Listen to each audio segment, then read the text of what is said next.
Impulsionamos negócios. Promovemos conexão. Redefinimos o digital brasileiro.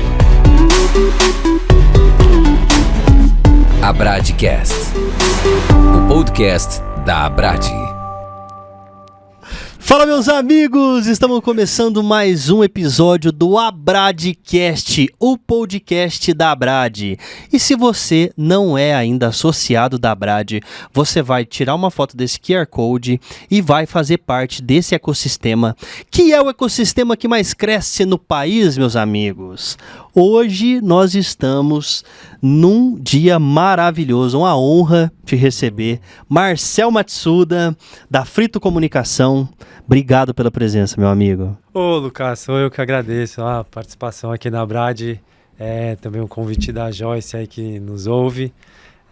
Muito feliz de estar aqui com vocês hoje, nessa tarde aqui, podendo compartilhar um pouco das experiências. Ah, legal, cara. Obrigado mesmo.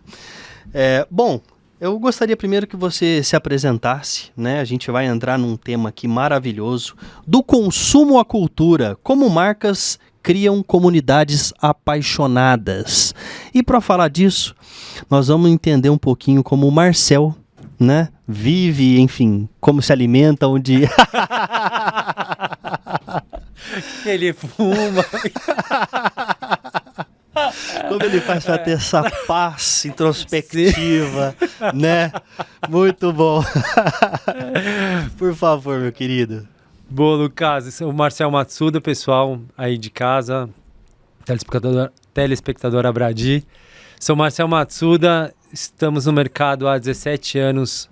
Né? A Frito ela começou como uma agência de marketing digital e hoje ela entrega aí o seu 360 fazendo o off e tudo. E a gente começou muito focado no desenvolvimento de sites, hot sites, de softwares. E ele foi evoluindo, né? Acho que a gente participou. Aí, Lucas, você também, né? Podeu, desde a época onde a internet era tudo mato. Sim. Né? E hoje a gente pode ver o quanto que tudo isso evoluiu. Né? A Frito hoje, ela acabou se nichando no mercado no setor de alimentos e bebidas. Então hoje ela conta com clientes como o Grupo Vigor, Grupo Bimbo, Grupo Coca-Cola, né? E então a gente tem um jeito de nichar muito voltado no setor, na atuação do nosso cliente, né? E fazendo o 360. Legal. Ô Marcel, e a sua formação? É o quê? Qual que é o seu background? Eu sou formação em comunicação social, né? Sou formado pela SPM. Depois eu fiz uma pós na GV, no SEAG. E, enfim, sou um apaixonado por novidades, inovação. Estou aí sempre aprendendo, sempre estudando. Enfim, porque a gente sabe, né? O mercado de digital, principalmente, sempre exigiu essa ambição de estar sempre antenado, sempre... amparado das novas ferramentas. Ô Marcel, e antes de abrir a Frito, você trabalhou em agência, você era cliente, como é que é? Da onde você veio? Então, depois Joyce também vai me puxar a orelha assim, porque o meu currículo ele é muito diminuto, ele é muito curtinho. Eu trabalhei na Adidas, que é uma marca alemã de artigos esportivos, eu fui trade. Entrei como estagiário. Sério? Que ano isso? Isso foi em... Eu entrei em 2002. Ah, Nossa, não. Faz tempo. Porque eu tive um funcionário que trabalhou lá também em trade. É mesmo? Ives Gyotoko. Mas ele foi bem depois. Ele trabalhou na Hero, saiu, foi pra Adidas e depois voltou. Mas legal, bela escola, né, cara? Pô, ainda poder ir na loja da Adidas e comprar com desconto, levar a família inteira, isso é maravilhoso, né, cara? Pô, alô, pessoal da Adidas, ó. Fazia isso pra caramba. Nossa. Então, aí saí da Adidas já com a agência na cabeça, um planejamento rolando. E desde então... Você tem sócio? Tenho um sócio, outro japonês também. Fala um pouquinho mais rápido que eu. Queria estar aqui, Dudu. Enfim, não pôde vir, mas... Legal. Também. Muito bom. E aí, em que momento da Frito que vocês resolveram direcionar para o mercado de alimentos e bebidas? Porque quando eu olho para esse nome, eu falo, nasceu assim, né? Para alimentos. Porque é muito propositado assim, né? Mas não era assim? Não tinha nada a ver? Nada a ver, nada a ver. Mas já chamava Frito? Sempre chamou Frito. Porque, na verdade, a Frito era para ela se chamar Free, de livre, to. Ia ser um posicionamento jovem, né, inovador e tal. E aí, quando a gente chegou para pegar o URL, alguém já tinha pego. Alguém falou, que fala mais rápido. Já chegou lá. Pegou. Aí foi. Mas, voltando à entrega, a gente teve uma passagem muito boa, muito bacana com a Fini, né, com aquelas balinhas. Então, por volta ali de 2015 até 2020 e pouco, 21, 22, eles estiveram conosco e a Fini, ela foi uma grande vitrine pra gente. E ela acabou atraindo muitos clientes pro lado do setor de alimentos, né? Agradecer também lá, Andréia. Tudo bem? Sensacional, bela marca, né? Ai, nossa, e a Fini virou esse monstro da comunicação, né? Todo mundo querendo fazer collab. E foi bom porque ela transbordou para o nosso lado. Então a gente conquistou muitas marcas, assim, veio no orgânico muitas marcas de alimentos e bebidas. Que demais, cara. Pô, legal pra caramba. Como eu te falei aqui no backstage da gravação, vocês são uma agência que a gente se inspira demais. Até por, né, os jobs e, enfim, posicionamento e tudo mais. Então, quero te ouvir. Acho que vai ser uma conversa apaixonante, meus amigos. Então vamos lá, vamos entrar aqui no tema, né, sobre comunidades. Né, comunidades. Bom, vamos entender um pouquinho disso, porque na verdade a gente está falando de marcas que desenvolvem campanhas que acabam entrando na cultura, né, do país, acaba se tornando algo que faz parte da característica do povo, né? Por isso vira um ícone, né? Representa muito bem o povo brasileiro. Sim, né? Sim. Então, fala um pouquinho pra gente sobre como é que começa um negócio desse, um projeto desse. Você estava contando, né, o case da... Como chama? Tax. E como é que nasceu esse negócio? Como é que começou? O que foi a parada lá? O que aconteceu? Então, assim, Lucas, é bacana que, assim, poderia estar aqui tentando te enganar e falar que foi uma coisa super planejada, que a gente sempre teve essa ambição, mas realmente ela é uma coisa que acontece, né? O sucesso, ele é um resultado de quando você está preparado versus a oportunidade, né? Tá. Então, na verdade, a gente foi brifado para fazer a entrada da marca no país. E como eu estava te falando, Takis é uma marca que lá fora ela já é super conhecida. Né? No mercado americano, ela disputa a liderança junto com um concorrente, né, que é o Doritos, a PepsiCo, ali disputando junto com a Bimbo. Então, na Europa, Espanha é muito forte, Takis. Na América Latina, assim, Chile é muito forte.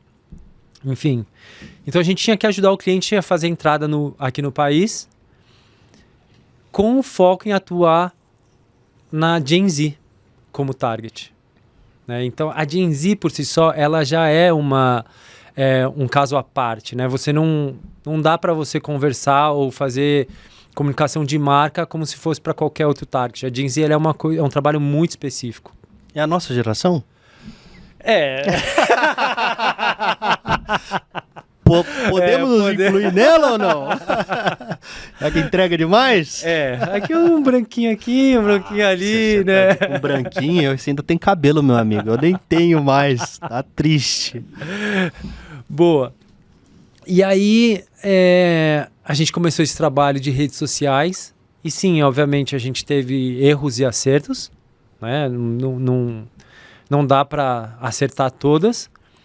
Mas a gente foi sentindo que na medida que a gente tirava um pouco de falar de marca, de produto e propunha uma relação mais aberta, mais conversa com o Gen Z, a gente conseguia mais resultados, né? E é muito bacana que a cliente, também o cliente é muito bom, eles também estão aqui para apostar, eles querem ver coisa nova, querem fazer diferente. Então a gente errou e acertou muito juntos, né? Então, e hoje a gente sente, assim, tem muito cliente que vem atrás, pô, são vocês que estão fazendo os perfis de taques, tal, não sei o quê, me conta mais, enfim. Então, a gente tem sentido que tá fazendo, né, muito sucesso esse trabalho em cima das redes sociais de táxi, da comunidade de táxi, né? Uma dúvida paralela a tudo isso.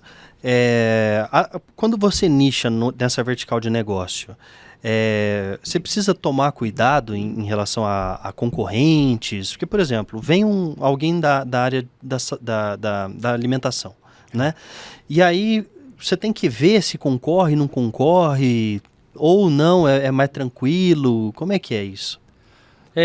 Obviamente que nenhuma marca gosta de ser atendida, né? Tá dentro da mesma agência, né? Sendo o seu concorrente lá dentro. Mas o que aconteceu também pro lado da Frito? Então a gente vem trabalhando com marcas que têm maiores investimentos, né? E como eu estava te contando, a equipe da Frito, ela é uma equipe enxuta, né? Então a gente também não consegue abraçar muitos clientes. Então a gente tem um range, a gente atende no máximo 8 clientes. Então realmente a Frito vive o conceito boutique, mas obviamente que o nosso cliente paga por isso, né? Então eles têm seus squads, eles têm reunião. Quero fazer uma reunião agora com o meu squad. Põe todo mundo num call, ou podemos ir lá, e eles têm um atendimento mais sênior, com mais qualidade. Então, dificilmente a Frito vai ter 9, 10 clientes, 20 marcas. Não vai conseguir ter. Então, a gente realmente... isso facilita, né? Então, a gente não tem concorrentes dentro de casa. Mais qualidade e menos quantidade, né? Legal. Isso é uma... Realmente o posicionamento boutique. Bom, mas aí você estava dizendo então que começou ali com as redes sociais, gestão de comunidade e tudo mais, e como é que nasceu a ideia, né? Como é que vocês tiraram os insights aí? Como é que você trabalha a questão de entender o consumidor para poder ter uma campanha tão aderente que vai ter um sucesso orgânico legal, né? Então, assim, como eu te falei, a primeira coisa, acho que o mais importante, aqui eu vou ter que fazer uma listinha de agradecimentos. Faça. Obrigado, Pri, Isa, Ona, Ana, todo o time da Frito que atende táxi. Gus, André, né, os mestres ali. Enfim, que eles também estão abertos a acertar e errar, né? Então, a gente, como eu estava te contando, tomar a decisão de fazer comunicação sem ter marca, sem ter produto, é uma decisão que não é qualquer cliente que toma, né? Lógico, os números, o BI vai apontar caminhos, né? Mas realmente de ter coragem de tomar a decisão de transformar a marca numa comunidade e a marca ser um creator, isso hoje em dia, acho que a parte mais difícil é você convencer o cliente que isso é um caminho bom. Sim. Né? E aí eu até estava me preparando aqui, trouxe a colinha, alguns números. Eu estava vendo aqui o último relatório. De 3 pessoas que são impactadas por qualquer comunicação de táxis, 1 é convertido para dentro da comunidade. Então... Aí essa conversão é o quê? Técnica? Virou seguidor? Seguidor da marca. Entendi. De cada 3, 1 vira seguidor. Entendi. No carnaval, por exemplo, a gente bateu o engajamento de mais de 15% no orgânico. Então isso até lá fora, isso reflete números assim, que a gente não vê em outros clientes dentro da agência. Porque o cliente está aberto a fazer um ótimo trabalho, tá aberto a gerar conversa, tá aberto a fazer comunicação sem marca, sem produto. Então isso tem sido muito legal. Não são todos os clientes que estão dispostos a isso, né? Aí você tem um parceiro do lado que está disposto a esse negócio. E Exatamente. aí muda todo o jogo, né? Que aí você tem essa possibilidade de testar, de fazer. E aí falando sobre isso, o que, assim, me dá um exemplo do que vocês fizeram, assim, em relação a esse case que é legal pra caramba, que a gente pode falar pra galera. Então, principalmente esses posts que não falam de marca, produto, quando você vai vendo os números de engajamento descendo, dando rollout lá no perfil, seja no Instagram, seja no TikTok, você vai ver quais que explodem, né, que viralizam. São sempre esses posts de oportunidade. Tinha um meme, tinha algum assunto, uma pauta quente rolando, e a marca conseguiu entrar, né, lógico, tem que ter a ver, né? Não dá para forçar a situação. Mas a marca, ela entrou sem a preocupação de falar de produto, de argumento de marca, enfim. E aí foi muito legal. Você vê o orgânico explodindo sozinho. Uhum. Agora não vou lembrar aqui um meme específico, né? Mas foram muitos, assim, em que o próprio consumidor engajou. E aí você começa a ver que virou uma comunidade quando eles começam também a tirar sarro de outros que estão fora, sabe? Outras marcas, você diz? Outras marcas, fazendo piada com concorrente lá dentro, que eles têm orgulho de dizer que gostam de um salgadinho apimentado, orgulho de que consegue comer e o outro não, sabe? Então você vê que isso é uma coisa, é uma comunidade, eles se conversando entre si, é muito bacana, enfim... É um público muito legal. E como é que é um planejamento dessa forma? Porque normalmente o planejamento ele já prevê ali um período e o que vai ser feito e tudo mais. E esses memes, essas ondas, elas acontecem e você não tem muito como planejar. Mas isso operacionalmente é algo que, assim, você tem que ter a squad ali e, cara, tem que mudar. Muda o que planejou, vamos fazer. Como é que é isso no dia a dia, na operação, né? Essa loucura de vamos fazer a onda que apareceu. Ah, sim. Então, muito se fala assim sobre a mentalidade e metodologia Agile. O Agile nada mais é que essa repriorização, né? Então você tem que vender isso para o cliente. Falar assim, você quer estar aberto a isso, quer participar, quer surfar, você quer ter o direito de me cobrar? Então você vai ter que ter, dentro do seu squad, tempo livre para movimentar e repriorizar as coisas. Uhum. Então, se o cliente quer fazer, ele tem que entender que isso vai ter um custo, né? Então, realmente, dentro do squad existe um profissional que vai estar sempre levantando a bandeirinha para as oportunidades. Uhum. E isso é um custo que o cliente tem que estar disposto a pagar para ter, né? Sim. Entendi. E quando a gente fala dessa criação de comunidade, né? Como é que você faz para alimentar essa troca? No sentido do cliente se sentir parte da marca e que ele influencia de repente a marca, né? E que pode mudar alguma coisa lá dentro. Como é que você faz isso? Porque, obviamente, que as marcas elas têm limitações quanto a isso, né? Sim. Pô, sei lá, uma grande empresa tem um portfólio de 500 marcas, uma delas ali, o cara quer mudar o sabor, quer mudar a embalagem, começa, né? Sei lá. Isso tudo, assim, sempre, não só, eu acho que não no caso da agência da Frito, mas, em geral, o dinheiro é o money talks, né? Então, se existir um potencial...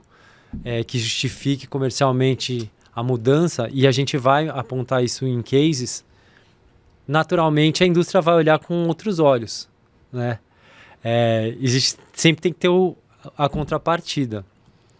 Mas acho que o mais importante é você estar com a anteninha ligada para pegar esses insights. Porque por muitas vezes está lá acontecendo, o pessoal está falando e as marcas acabam deixando, né? Elas têm... seu rollout de inovação e vão seguindo e deixam de olhar quem realmente importa, né? Que é o pessoal que está dentro da comunidade. Uhum. Então também, de novo, tem que encontrar, né? tem que encontrar o sucesso, né, a oportunidade versus estar preparado, né? E, cara, uma marca estar aberta a ouvir, a mudar e usar essa comunidade, fomentar essa comunidade, você não sabe o que vai vir dali, né? Pode vir hater, pode vir tudo, né? Você tem algum caso de learning case, de negócio que você falou, putz, tivemos que contornar a situação aqui, porque a comunidade, sei lá, né? Poxa, se tiver... Conta. Bom, agora a gente já tá há muito tempo, né? Quando eu saí da Adidas, passou um ano, a Adidas veio a ser cliente nosso. Né? E aí, em 2014, a gente fez a Copa do Mundo aqui. Esse cara é pouco foda. Porra, velho. Que é isso? Não, vamos terminar essa reunião, nós vamos fazer um M&A, velho. Vai lá. Mas aí, a gente tava lá fazendo a ação de lançamento, né? Porque a Adidas é patrocinadora oficial da FIFA e eles têm o direito do nome da bola oficial, seja lá onde estiver sendo sediada a Copa do Mundo.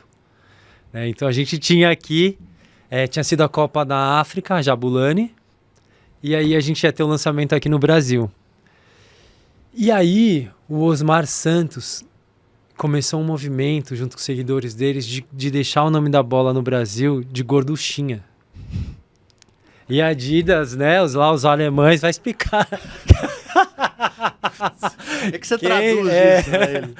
Quem que é gorduchinha, quem que é o Osmar Santos? E os caras falaram, não, que vai para outro caminho. E aí a gente lá, tomando conta das redes, Facebook na época, e apontando o BI, olha, já tem 5.000 pessoas falando da gorduchinha. E os alemães, nine. Ó, já tem 20.000 falando da gorduchinha. Nine. Enfim, aquilo virou uma coisa, Lucas, assim, incontrolável. E não dava pra... Né? E aí, eles falando, e aí, Fritz, o que a gente vai falar? Como que vai rebater? Aí, por sorte, assim, os haters, eles passam e eles não são profissionais daquilo.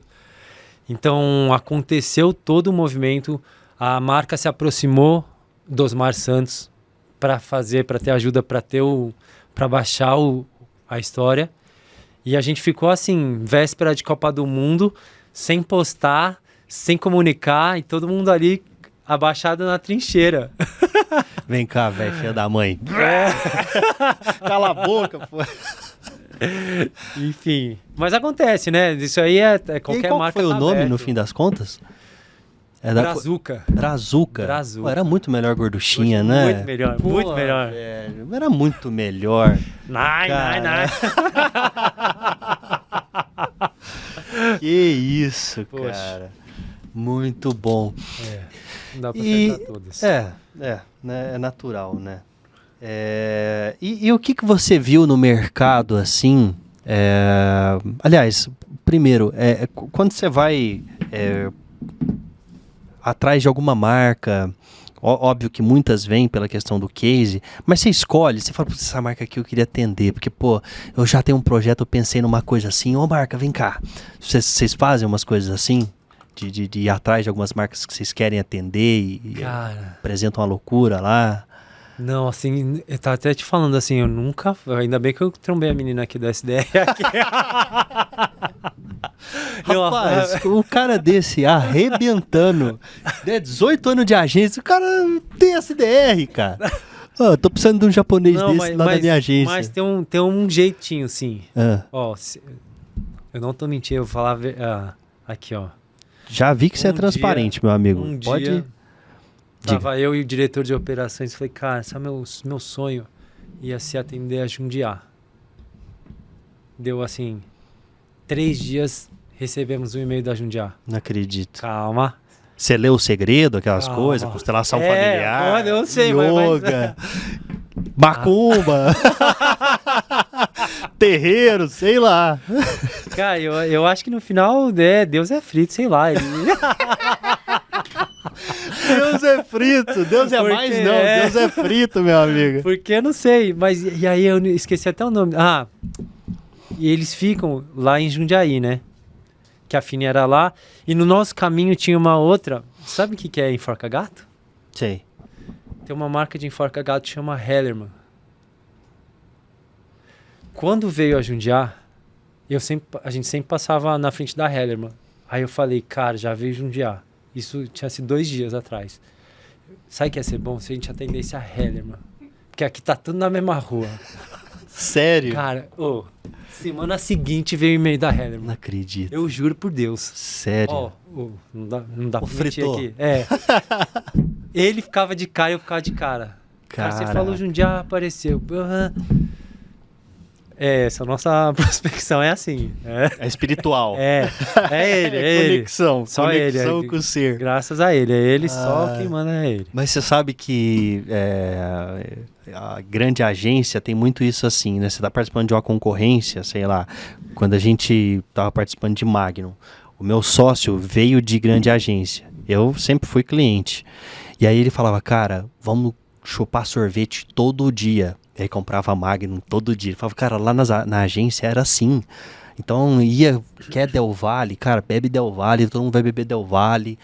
E obviamente quando você vai entender por trás disso, você fala, cara, você passa a ser um cliente, passa a entender o universo daquela marca. Ah, com né? certeza. Então assim, tirando essa questão de brincadeira que a gente está fazendo, você passa a entender como que o cliente se comporta, o que a experiência que ele vive com o produto, e aí quando você vai produzir, fica algo muito mais aderente. Ah, com né? certeza. É. Então acho que vou tentar fazer mais esse exercício de ir passar nas ruas dos meus clientes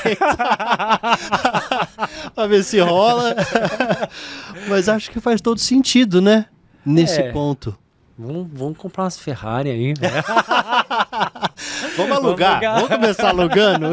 Acho que é mais barato e aí dá pra fazer, hein? Dá pra fazer uma Maserati, dá pra fazer. E, cara, eu acho assim, quando a gente vê esses clientes, esses cases e tal, e até a leveza como você fala do dia a dia das coisas, eu acho que é muito bacana, assim, a gente se inspira. E eu tenho certeza que tem um monte de agência que tá da mesma forma.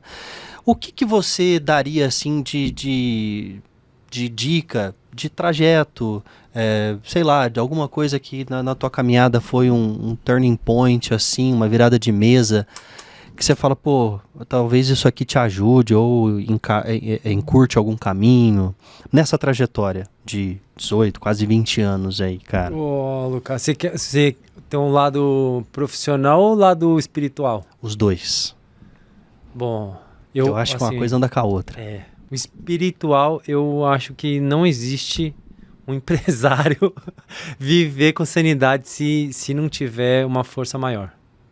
Assim, você é empresário. Sim. Tem altos e baixos o tempo todo. Ah. Sempre vai ter algum momento que você vai estar ali pensando. E assim, eu tenho comigo que Deus está sempre... Eu falo brincando, mas eu realmente acredito que Ele está aqui toda hora olhando por nós. Toda hora. Botou aqui a Paula, o Lávia na minha frente, não, né? Não à toa. Não à toa. E o lado profissional, a gente trabalha com criatividade. Pô, a gente tem que ter criatividade para sanar todos os problemas.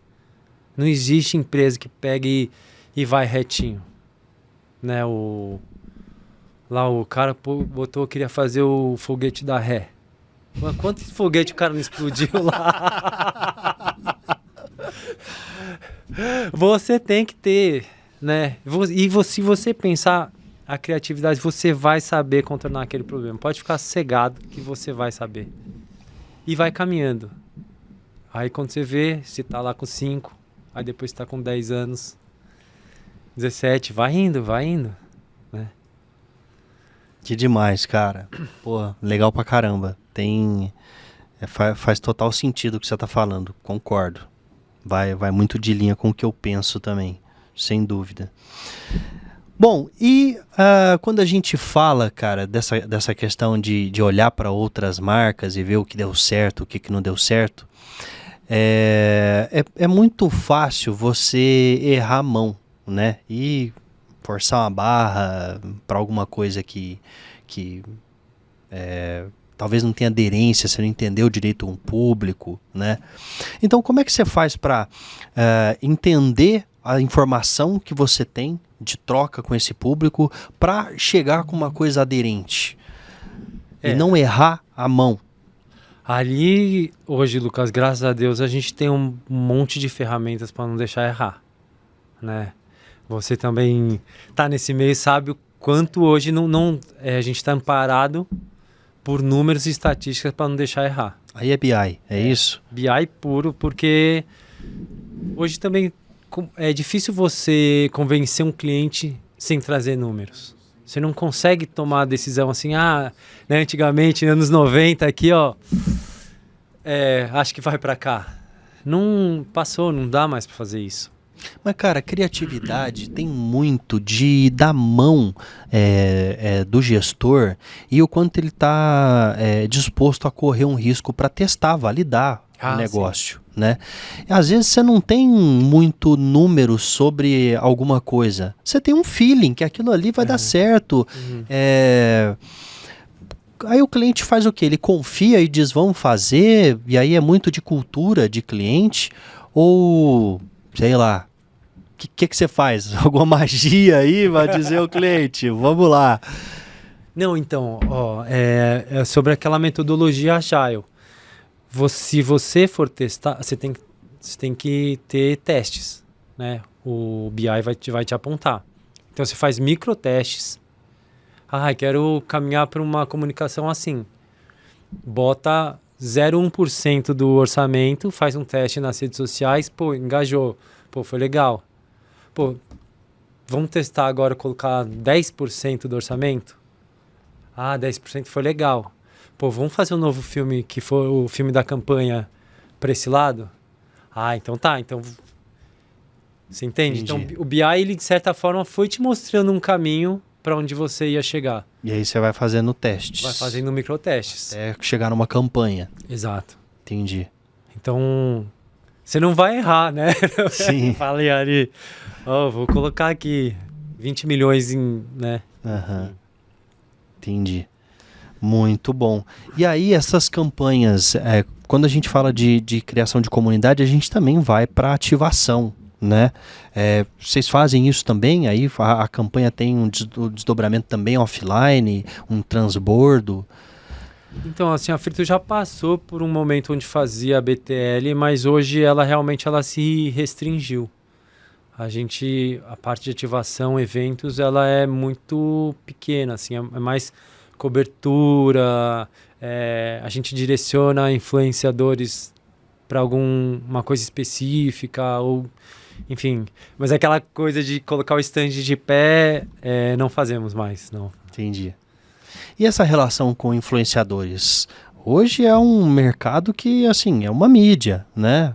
Investimentos tão grandes quanto qualquer outra mídia, né? Como é que é a gestão com esses influenciadores, a aderência às marcas? As marcas já chegam falando, eu quero trabalhar com esse influenciador, ver se tem aderência ou não, ou vocês propõem? Como é que é essa dinâmica com influenciadores? A Frito, ela tem acho que é o maior departamento depois de criação hoje, é o marketing de influência, né? Então a gente faz a contratação, faz o planejamento dentro de casa, mas por muitas vezes a contratação já é via alguma assessoria, né? Então as maiores, assim, Farol, enfim, você vai ter que passar de repente por uma dessas para poder contratar, porque ela tem o direito já do influenciador. Quando não, aí você consegue fazer, a Frito faz a curadoria, consegue fazer a contratação. E também tem esse lado de clientes que já tem os contratos anuais, né? Já mais como uma coisa mais como a cara da marca, né? Como celebridade. E nesses casos também, aí a Frito ela não é remunerada, mas a gente consegue trocar, assim, como já tem a estrutura, ele acaba entrando dentro da estrutura de relacionamento com marketing de influência. Entendi. Cara, algumas dúvidas que eu tenho e eu gosto sempre de compartilhar, aí mesmo jogo aberto, porque, né, a gente está aqui nesse ambiente, né, da Brad é isso. Mas, por exemplo, quando você faz influenciador ou quando você faz mídia, você faz igual antigamente, tem um percentual de honorários em cima de mídia, 20%, 10%, o que for, ou não? Tem. Assim, também tem... Ai, cliente. Não, eles não vão assistir não, é só a comunidade nossa, por favor. Tem. Sim, só que não é obviamente não é um valor fixo, né? Existe negociação cliente a cliente. Entendi. Então é do mesmo jeito que tem com mídia, tem com marketing de influência e produção. Entendi. Então você tem o fixo mais a comissão em cima desses que são pontuais por projeto, o que for. Por que eu pergunto isso? Porque, cara, a gente sempre tem essa dúvida geral no mercado, né? E eu conheci o Pedro Sobral, de gestão de tráfego. E aí, em conversa com ele, ele falou assim, eu faço para algumas marcas gestão de tráfego, eu mesmo tenho uma agência, e eu não cobro percentual em cima de mídia, gestão de mídia digital. E o dele é performance. E aí, obviamente, eu falei, bom, não vou levantar essa discussão aqui porque não é o caso, né? Na reunião. Mas, por exemplo, a Hero cobra. A gente cobra 20% em cima de mídia. Como se faz com televisão, com rádio, qualquer mídia tradicional, né? Uhum. E tem o N defesas em relação a isso, até pela questão das horas que eu te falei, né? O cara dobra o investimento. Se eu dobrar a quantidade de horas, o contrato dele dobra de valor. Então ele precisa ter uma previsibilidade. Para ele ter essa previsibilidade, ele sabe se ele dobrar o investimento, ele vai ter 20% a mais em cima disso. Para que as horas não inflem, né? Sim. Mas, em alguns casos, por exemplo, com influenciadores, eu tenho certeza que tem muita gente que fica com dúvidas. Diz assim, eu boto o valor do influenciador e digo qual é o percentual que a agência está ganhando, e eu pago o influenciador, ou a empresa paga direto o influenciador e paga a minha, que seria uma solução melhor para tributo, né? Porque aí você é imposto só em cima do percentual que você cobra. Vocês fazem como? Das duas formas? Não, assim, o contrato com o cliente, ele tem que saber, tem que ser um contrato aberto, né? Quanto que ele está pagando de comissão, até uma negociação quando você está entrando no cliente. Então, vamos supor, hoje o nosso cliente, ele, seja o veículo, seja a produção, seja o influenciador, ele emite a nota contra o cliente e a Frito emite uma nota da comissão em cima daquele valor.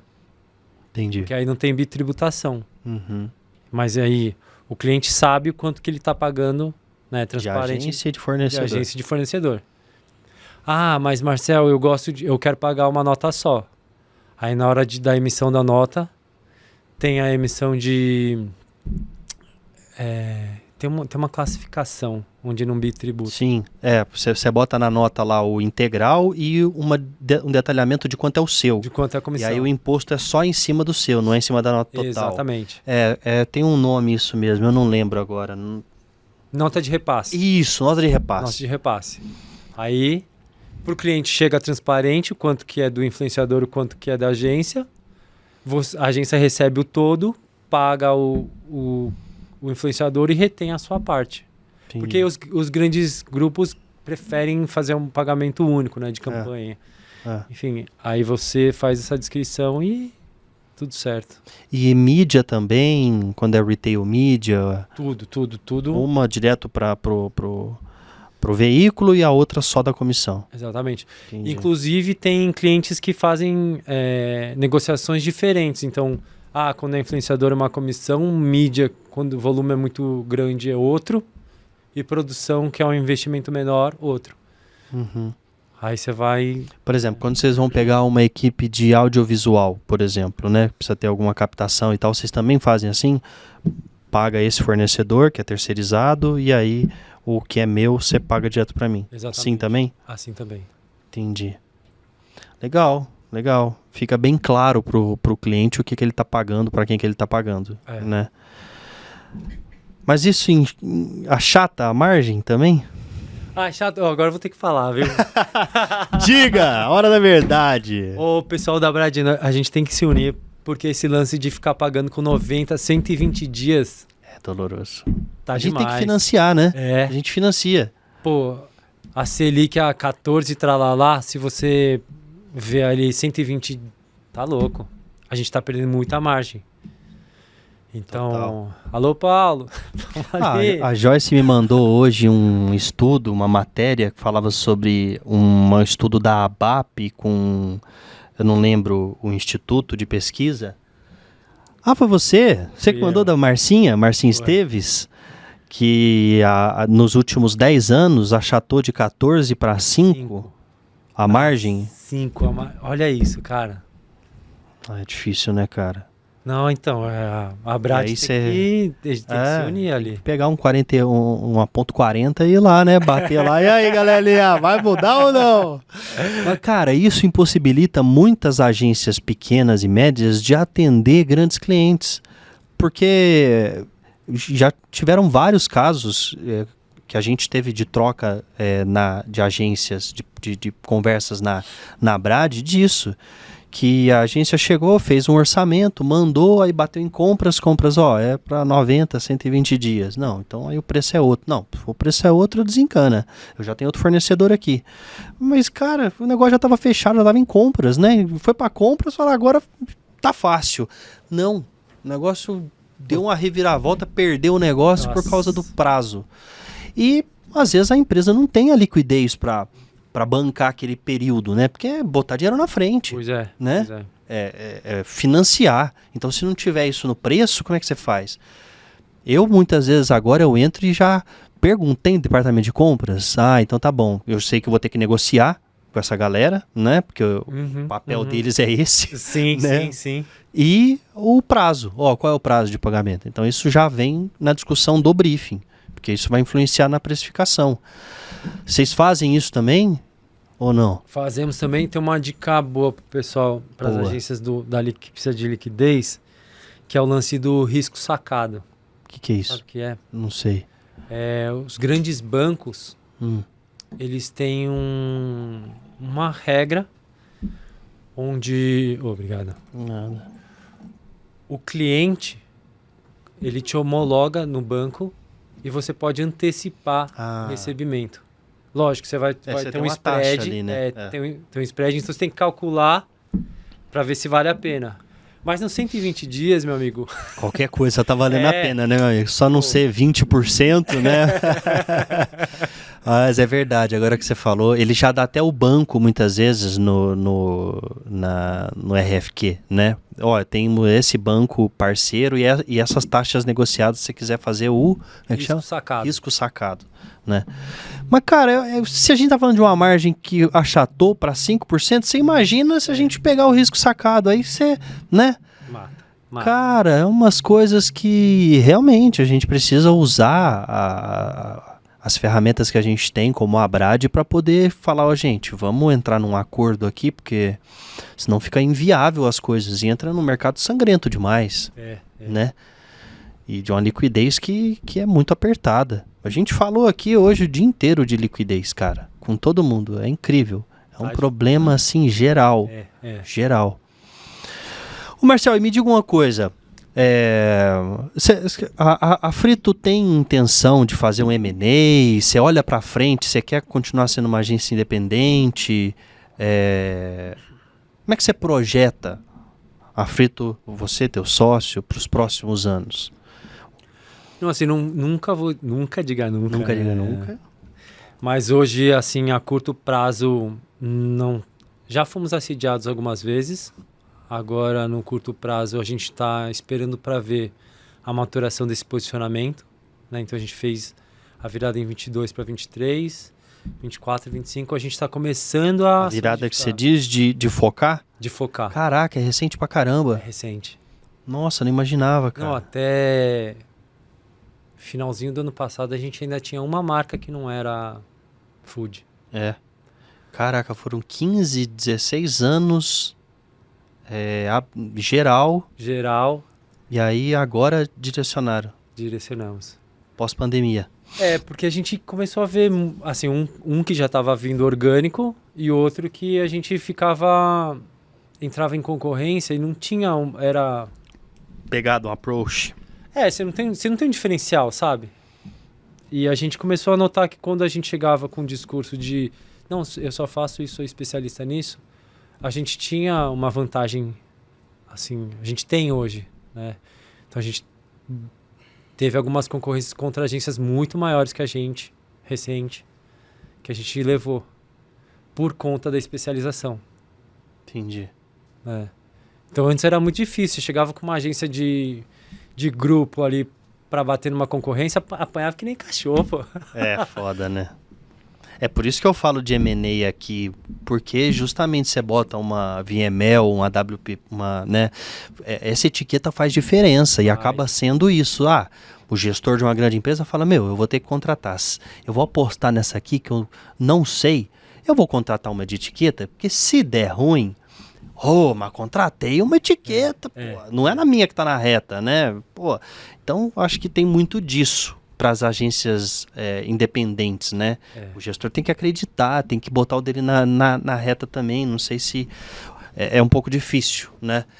Mas concordo com você, esse direcionamento, principalmente de cases, né? Obviamente que isso vocês incorporaram para um discurso, né? Somos focados aqui.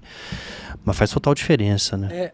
E aí se você começa a ver a equipe realmente trazendo diferenciais, porque tanta passando, né, sobre o mesmo assunto. Então os influenciadores, a gente já sabe quais que, né, de food, desse mercado. Chega lá na APAS, conversa com todo mundo. Lá é o nosso dia mais importante do ano, é a APAS.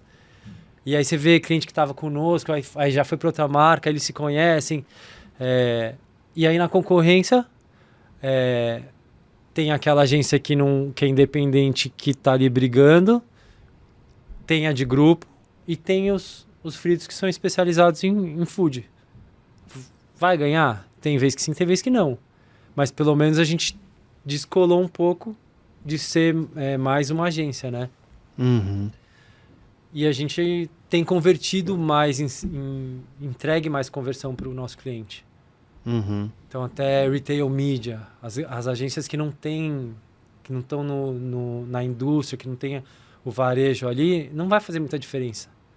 Nosso é o nosso dia a dia ali, comendo com farinha o retail media. Então, você acaba especializando o serviço, né? Naturalmente, né? Naturalmente. Pelo dia a dia.